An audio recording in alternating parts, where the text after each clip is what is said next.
dalam kehidupan kita yang kita sudah lewati. Saya selalu katakan kepada orang ketika datang dari kampung bawa apa? Tidak mau apa. Kalau zaman dulu orang merantau itu saku terigu. Itu saku terigu itu andalan yang paling luar biasa, itu saku terigu. Tapi sampai hari ini kita ditolong oleh Tuhan. Sungguh Tuhan itu baik adanya. Tuhan itu baik buat kita. Kita patut bersyukur. Tuhan membawa kita ke tempat di sini. Untuk apa? Untuk memberkati kita. Dan kita telah merasakan kebaikan demi kebaikan Tuhan di dalam kehidupan kita. Lalu tadi itu memang benar. Apa yang kita mau balas kepada Tuhan atas kebaikan dari kami? Tidak sanggup untuk kita membalas kebaikan Tuhan. Tidak sanggup untuk kita membalas kebaikan Tuhan. Ketika saya membaca satu renungan, ada satu bapak, ini kejadiannya di luar negeri. Ketika dia jalan lalu dia pingsan. Lalu ditolong oleh orang, lalu dibawa ke rumah sakit. Dipasang oksigen. Selesai dipasang oksigen, dia sadar kembali. Lalu habis itu disuruh menghadap ke kasir untuk pembayaran. Ya sekitar 2-3 juta yang dia harus bayar. Dan di situ dia menangis dan meneteskan air mata. Lalu apa yang terjadi? Si kasir tanyakan kepadanya, Pak, tidak usah nangis. Kalau memang uangmu tidak cukup, nanti bisa dicicil. Dia mengatakan, bukan saya nangis karena tidak sanggup bayar. Tetapi saya menangis karena seumur hidup saya sekarang sudah 70-an. Yang saya rasakan adalah tiap hari saya hirup udara bebas yang Tuhan berikan kepada saya. Saya kasih Tuhan apa? Tidak pernah kasih dia apa. Ini saya hanya pakai oksigen, hanya berapa menit. Saya harus bayar sampai jutaan. Itulah membuat saya menangis dan mengingat kebaikan Tuhan di dalam kehidupan daripada hidup ini. Dari ilustrasi cerita ini, Tuhan itu baik loh. Tuhan itu baik. Udara diberikan kita hirup, dipeliharalah hidup kita sampai hari ini. Wah, luar biasa. Anugerah Tuhan selalu melimpah di sepanjang jalan hidup orang percaya, selalu diberkati oleh Tuhan. Kenapa? Karena kita adalah milik kepunyaan daripada Tuhan. Daud di dalam satu perenungan yang paling mendalam di dalam kehidupan daripadanya adalah demikian. Dahulu aku muda, sekarang aku sudah tua, tetapi aku tidak pernah melihat keturunan orang benar. Luar biasa. Dia merasakan bahwa kebaikan Tuhan itu sangat luar biasa. Sampai hari ini Tuhan masih menolong kita. Masih makan minum tiap hari. Padahal kekurangan kan? Iya. Padahal kekurangan, tapi masih makan minum tiap hari. Kalau bukan Tuhan yang memelihara kita, tidak mungkin hal ini akan terjadi. Pemeliharaan Tuhan buat orang percaya itu menjadi nyata di sepanjang perjalanan hidup orang percaya. Tuhan tidak pernah akan membiarkan kita. Tuhan tidak pernah meninggalkan kita. Langkah hidup kita boleh kita jalani penuh dengan tantangan. Tetapi di balik daripada tantangan, ada mujizat Tuhan yang terjadi di dalam kehidupan kita. Patut kita mengucap syukur dan berterima kasih. Mengapa kita patut berdoa dan mengucap syukur dan berterima kasih? Karena beberapa hari yang lalu, udah angka 9 ya, walaupun angka miring. 9 tahun. Perjalanannya tidak gampang. Ada istilah bilang mati tak mau, hidup tak segang. Termasuk pendetanya. Soalnya memang sinodenya tidak pernah kasih apa-apa. Sehingga kita mau nuntut juga ya. Memang orang mau makan batu di dalam sini. Itulah perjalanan hidup. Suka duka perjalanan hidup orang percaya itu memang sangat luar biasa. Tidaklah gampang. Tetapi perjalanan hidup orang percaya bersusah-susah dahulu pasti akan Senang-senang yang penting di kemudian. dalam susah-susah ada Yesus di dalamnya. Yang penting ada di dalam susahnya. Ingat bahwa di balik daripada susah ada kebaikan Tuhan menjadinya. Di dalam susah jangan ingat. Kalau orang susah ingat susahnya. Ini yang biasa terjadi. Ini kita terus. Kalau orang susah bukan ingat Tuhan, tapi ingat susahnya. Kenapa saya susah ya? Orang susah harus ingat Tuhan. Kalau orang yang susah ingat susahnya, susah tambah susah, makin susah. Udah susah masih ingat susah, makanya susah tambah susah, ingat susah. Kalau susah jangan ingat susahnya, makin susah. Kalau susah ingat Tuhan. Kenapa? Kalau orang ingat Tuhan, syukur sampai hari ini udah berjalan 9 tahun. Itu luar biasa pertolongan Tuhan ya. Saya kemarin baru bersaksi di Jakarta. Kisah perjalanan yang ada di Surabaya. Sekarang udah gereja raksasa. Itu dulu baru mulai. Seumur hidup saya baru pernah tidur di kandang ayam. Semalam saya nggak bisa tidur itu. Karena memang hamba Tuhan ya pada saat itu ya kemampuannya tidak seberapa, sehingga bekas kandang ayam itu di kosin. Itu waktu itu kayaknya saya masih ingat itu 50.000 itu 1 bulan. Itu lantai itu dari paving block itu. Malam itu saya nggak bisa tidur. Saya terus terang gelisah dengan keadaan. Tetapi di dalam kegelisahan saya nggak mau melihat susah tidurnya. Saya bangun dan berdoa, Tuhan, hari ini boleh kami mengalami hal yang demikian, tapi hari esok pasti ada sesuatu yang Tuhan lakukan. Dan luar biasa. Sampai hari ini gereja di sana cukup gereja yang paling terbesar di antara semua jemaat yang ada di BTN. Jemaatnya juga sudah sekitar hampir 400 jiwa. Gerejanya sangat besar.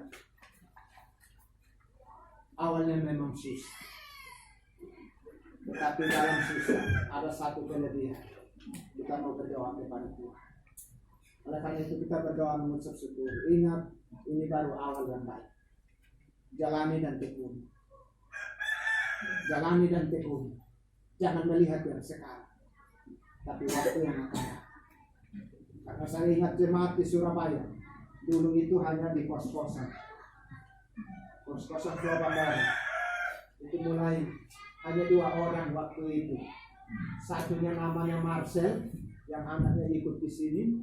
Satu namanya Paul. Sudah meninggal almarhum. Itu 2. Tetapi perjalanan Tuhan menolong. Kita hari ini bersyukur dan berterima kasih.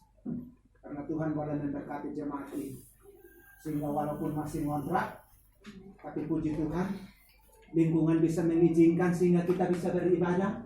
Puji Tuhan walaupun sederhana, tetapi ada nama Tuhan ada di sini. Amin. Puji Tuhan walaupun sederhana, hari ini kita boleh merayakan ke 9 tahun. Itu karena kebaikan Tuhan menolong kita di dalam kehidupan daripada hidup ini. Amen. Walaupun jalan hidup kita tersiap-siap, tetapi kita tidak jalan sendirian. Ada Tuhan bersama dengan kita di dalam jalan-jalan yang kita lewati. Jalan yang kita lewati adalah penuh dengan suka dan duka. Bahkan ada kalanya lebih banyak dukanya daripada sukanya. Tetapi Tuhan ada selalu bersama dengan kita di dalam. Oleh karena itu kita perlu bersyukur dan berterima kasih. Mengapa kita perlu bersyukur dan berterima kasih? Karena Tuhan itu baik di dalam kehidupan daripada hidup ini. Dia akan menolong kita. Ada satu hal yang kita lihat di dalam ayat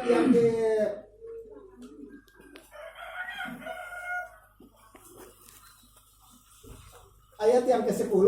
Engkau mengindahkan tanah itu, mengaruniakannya kelimpahan dan membuatnya sangat kaya. Batang air Allah penuh air. Engkau menyediakan gandum bagi mereka. Ya, demikianlah engkau menyediakan. Engkau mengairi air bajaknya Engkau membasahi gumpalan-gumpalan tanahnya dengan deru hujan. Engkau menyemburkannya. Engkau memberkati tumbuh-tumbuhan. Ingat baik-baik. Ada waktunya kita akan sampai kepada kehidupan yang benar. Ada waktunya untuk kita sampai kepada kehidupan yang demikian. Tadi malam baru berbincang-bincang dengan seseorang. Saya bilang kalau kita hidup di kampung, cari uang 2.000 aja susahnya minta. Tapi syukur Tuhan bisa membawa kita ke tempat ini. Susah nggak cari 2.000 di sini? Susah nggak cari 2.000 di sini? Nggak kan? Tuhan pasti memelihara hidup. Tuhan pasti memelihara hidup. Jangan takut. Tuhan pasti pelihara hidup kita. Tuhan pasti pelihara kita. Tepat pada waktunya Tuhan pasti pelihara kita. Tapi ada orang yang berkata, kok hanya sebegini, bisa nggak hidup? Secara manusia tidak mungkin. Tapi bagi Tuhan tidak ada yang mustahil. Ada seseorang yang pernah ke rumah, Pak, bisa nggak saya hidup hanya dengan 1 bulan 250? Saya bayar kontrakan 500, uang anak kuliah, makan minum sehari-hari, dan lain-lain sebagainya. Bisa nggak Pak, saya hidup dengan 250 untuk 1 bulan? Kira-kira jawabannya gimana? Ya memang nggak bisa. Saya bilang nggak mungkin. Dan ketika dia bertanya di sini, ke saya begini, saya juga sulit untuk menjawab dia. Mau bilang bisa, ya kenyataannya. Mau bilang nggak bisa, ya bagaimana hamba Tuhan kasih dia jangan. Saya berdoa sejenak. Di dalam saya berdoa sejenak, disitulah Tuhan kasih saya hidup. Hikmatnya adalah begini. Langsung saya kasih tahu dia. 250 bisa menghidupkan Bapak enggak? Dia bilang nggak bisa. Memang uang itu nggak bisa menghidupkan Bapak. Tapi Tuhan, kalau engkau menggantungkan dirimu kepada 250 itu, tidak mungkin akan membuat engkau hidup karena 250. Tetapi orang yang menggantungkan dirinya kepada Tuhan, disitulah mujizat Tuhan akan terjadi. Amen. Bulan kemudian dia datang, masih hidup, dia bilang puji Tuhan, Pak. Itulah kenyataan. Makanya kalau memang Tuhan berkati kita, jangan lihat, aduh, ini aduh, cukup enggak? Ini belum bayar uang kos, dia lagi ini dan lain-lain. Kalau kau lihat ke situ nanti stres sekarang. Lama-lama sarafku putus. Kalau kita lihat kenyataan tidak mungkin. Orang yang demikian harus melihat kepada Tuhan. Di dalamnya kita orang yang melihat kepada Tuhan, di situ mujizat Tuhan akan terjadi. Terus terang, saya ini sinode 5 bulan baru dikasih 3 bulan baru dikasih 500. Memang selama 3 bulan saya nggak makan. Itu yang pertama. Kedua, saya pegang jemaat juga. Jemaatnya kehadiran itu sekitar 60 sampai 70. Tapi sebulan berapa? Hanya 750 sampai hari ini. Tapi apa memang itu cukup buat saya? Itu saja itu tidak cukup. Tapi pemeliharaan Tuhan masih menjadinya. Inilah yang membuat kita hidup di dalam kehidupan ini harus beriman kepada Tuhan. Karena di dalam Tuhan ada saja pertolongan Tuhan pasti ajaib buat hidup ini. Jangan kita selalu bergantung kepada apa yang ada pada kita. Tetapi kita bergantung kepada Dia yang sanggup untuk menolong kita. Oleh karena itu jalanilah hidup ini. Termasuk pelayanan di sini. Jangan melihat yang satu. Satu kali kita Tuhan pasti akan membuat mujizat. Sehingga tempat itu bisa berubah. Bagi Tuhan tidak ada mustahil. Kita juga berdoa buat yang punya. Supaya ada hati yang tergerak. Supaya kalau bisa. Ini menjadi milik kepunyaan kita. Itu akan lebih jauh lebih bagus. Tidak ada yang mustahil. Kuasa Tuhan bekerja. Siapa tahu nanti dia bilang udahlah saya ribakan. Karena ditolong oleh Tuhan. Ada sesuatu yang bekerja. Sehingga akhirnya ditolong oleh Tuhan. Tidak ada yang mustahil buat Tuhan. Jalanilah hidup ini. Yakin dan percaya. Orang percaya pasti akan dipelihara oleh Tuhan. Orang percaya pasti akan dipelihara oleh Tuhan. Satu kali dua kita akan menikmati kebaikan Tuhan di dalam kehidupan kita. Itulah firman Tuhan yang hari ini. Pulang dan lakukanlah firman Tuhan. Pulang dan lakukan firman Tuhan. Dan selalu mengucap syukur atas semua yang kita terima. Jangan bersungut-sungut. Jangan bersungut-sungut untuk apa yang kita miliki. Dan terima kasih seberapapun. Terima kasih Tuhan. Ingat 2 ikan, 5 roti dan 2 5 ikan. roti. Kemarin saya sampai di sana, tempatnya masih ada, walaupun sudah dibangun museum. Tetapi batu di mana Yesus berdiri dan menghadap ke langit dan berdoa, batunya masih ada di dalam gedung gereja itu. Dan satu hal yang memang sangat luar biasa. Coba bayangkan, hanya 5 roti dan 2 ikan. lalu apa yang dilakukan oleh Yesus? Dia angkat kepada Tuhan dan mengucap syukur. Kalau walaupun hanya berapa, angkat ke Tuhan dan mengucap syukur. Mujizat Tuhan pasti akan terjadi. Seberapapun yang ada padamu, angkat kepada Tuhan.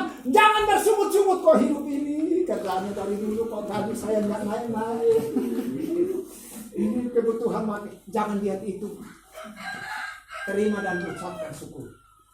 Jika Anda mengucap syukur, disitulah mujizat Tuhan menjadi. Tuhan Yesus memberkati kita. Amin. Ada persembahan pujian. Silakan.